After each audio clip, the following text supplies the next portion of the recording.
Penser l'histoire quand on est nez à nez avec l'histoire qui est en train de se passer sous nos yeux, c'est très difficile. C'est malheureusement avec le recul qu'on peut savoir s'il y a eu un déclenchement dans quelque chose qui était bien ou qu'on a perdu une chance.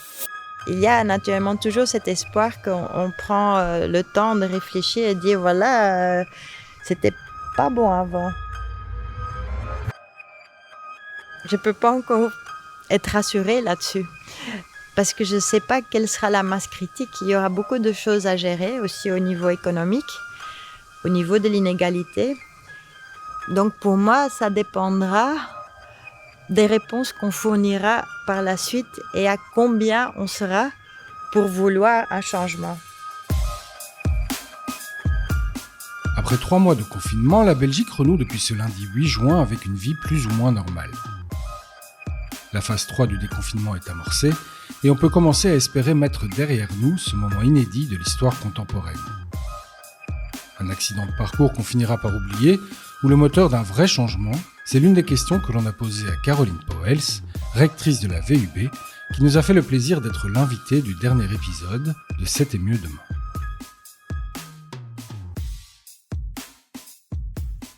On a tous réagi de façon différente. Mais au collectif, on a été effectivement assez obéissants. On s'est remis dans les mains des experts. À fur et à mesure qu'on avançait, on arrivait aussi à sentir la tension entre les experts et le politique. Le politique, il doit naturellement, en fin de compte, pouvoir décider sur ce que les experts disent. Et donc, avec mon fils, j'avais des discussions assez intéressante et aussi assez pointue sur le fait qu'il disait « Maman, toi, tu crois vraiment, parce que c'est ton boulot au scientifique, mais il faut quand même que le politique prenne le dessus. » Et ça, effectivement, dans ce qui est incertain, il faut quand même essayer de trouver des équilibres. La liberté, c'est intéressant justement parce qu'il y a des limites, parce qu'il faut bien réfléchir. Penser la liberté sans l'autre, dans mon sens, n'est pas possible. Où on vient à quelque chose qui n'est pas liberté, mais qui est un individualisme.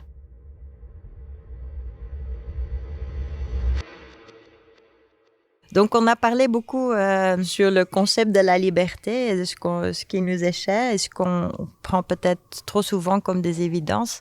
Le fait est qu'on a beaucoup accepté cette restriction.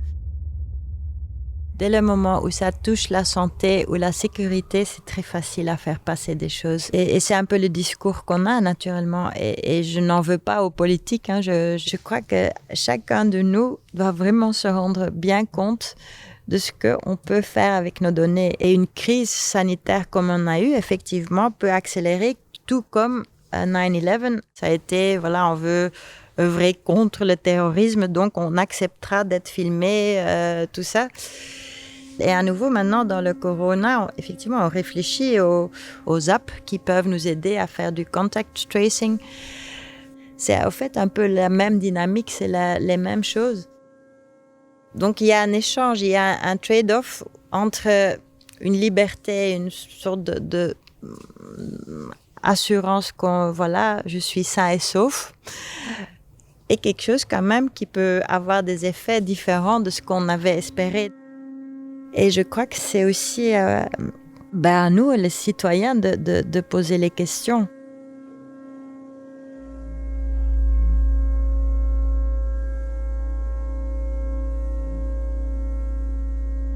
J'étais très étonnée, je voyais les résultats d'une enquête qu'effectivement en Chine, les jeunes acceptaient beaucoup d'être contrôlés parce qu'il y a leur social scoring et tout ça. Donc, il y a une carte d'identité, soi-disant, est-ce que tu es un bon citoyen, un mauvais. Mais ils ne sont pas tout à fait informés de ce qu'on en fait, de ce qu'on récolte et tout ça.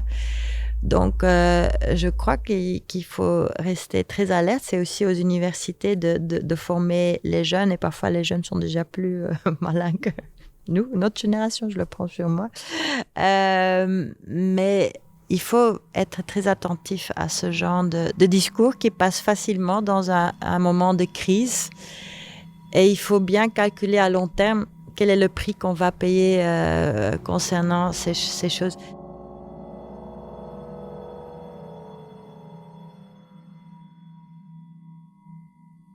être surveillés par ces technologies, qu'on les accepte ou qu'ils viennent de façon un peu perfide. C'est quelque chose qui me fascine depuis quand même longtemps maintenant, parce que les technologies sont là depuis assez longtemps. Peut-être déjà enfant, je réfléchissais à ça. C'était une autre sorte de contrôle, mais je suis née dans un village et moi j'avais très peur quand je voyais par exemple qu'on voyait les rideaux bouger parce qu'on savait qu'il y avait quelqu'un qui regardait ce que tu faisais, où tu allais, tout ça. Donc les rideaux...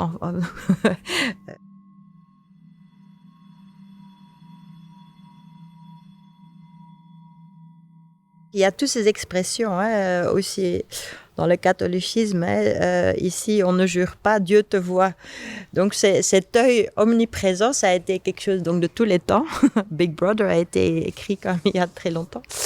Mais maintenant, c'est beaucoup plus effectivement un exercice de balancement entre, voilà, la technologie peut m'aider à être sain et sauf, et en même temps, voilà, on sera plus contrôlé. Et on est déjà plus contrôlé qu'avant. Je sens cette intrusion soit par le politique, soit par le technologique. Et quand les deux s'allient, ça devient vraiment très inquiétant.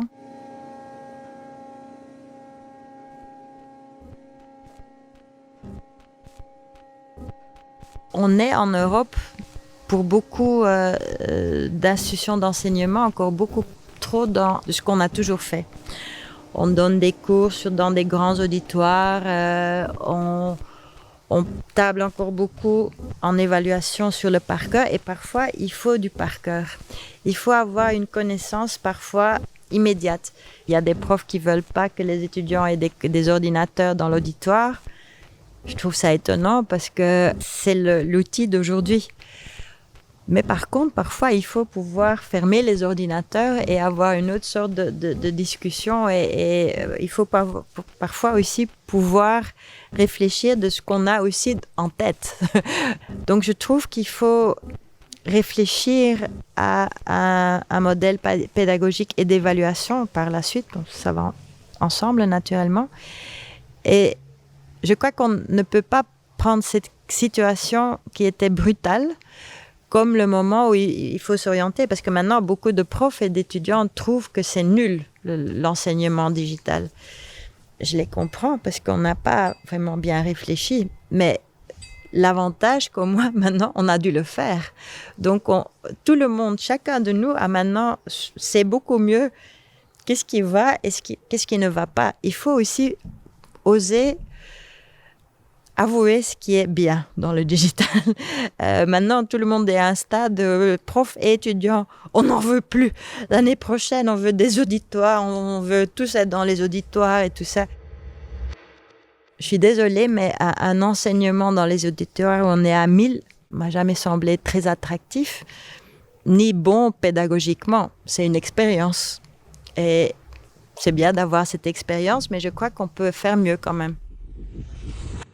Il y a des profs qui ont expérimenté de façon extraordinaire et qui ont vu des choses qui marchent.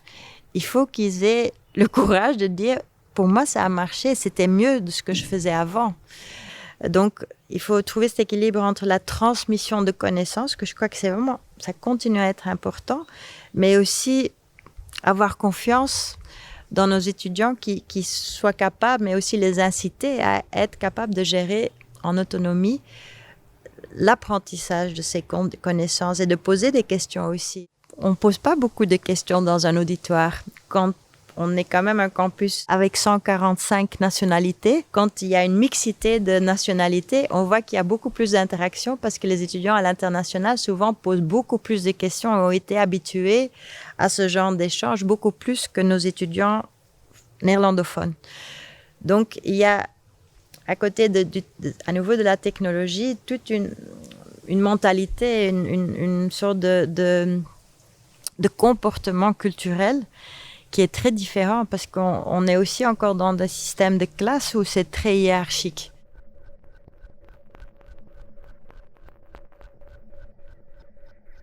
Quand je vois l'interaction dans les auditoires, qui a aussi changé au fur et à mesure des années où je donnais cours. Avant, les étudiants ne se mélangeaient pas. Au départ, c'était les groupes qui venaient de la Flandre orientale, Flandre occidentale, Bruxelles. Tout était organisé comme ça. Ça, c'était mes débuts à l'université. Maintenant, on a des groupes d'étudiants qui sont les Africains, les Chinois, mais ça se mélange déjà beaucoup plus. Les auditoires commencent à se mélanger. Ça c'est pour moi quelque chose qui est un effet, je pense, des 10 dernières années et on va de l'avant. Et ces échanges deviennent vraiment intéressants. Rien qu'avoir ces diversités, c'est un multiplicateur de connaissances dans l'auditoire. Parce qu'on est tous confrontés à nos préjugés, les profs autant que les étudiants. Et ça, c'est quelque chose que je trouve très enrichissant, très encourageant. En fait, ça peut marcher.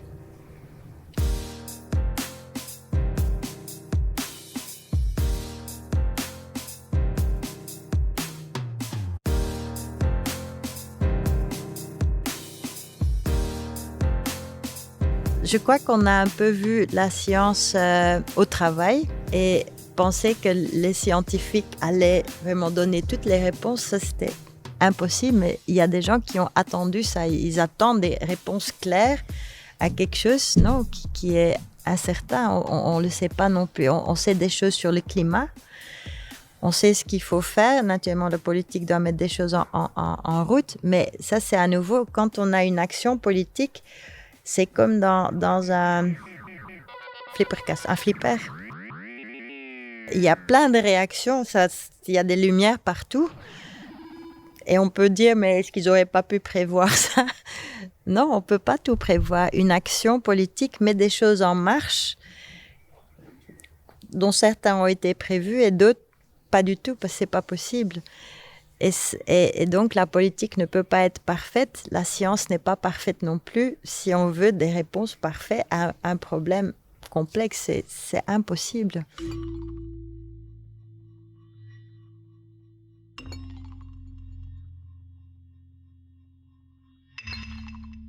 Les attentes, parfois, étaient trop grandes aussi. Les causes naturelles, on ne les a pas en main. On n'est pas les maîtres de l'univers.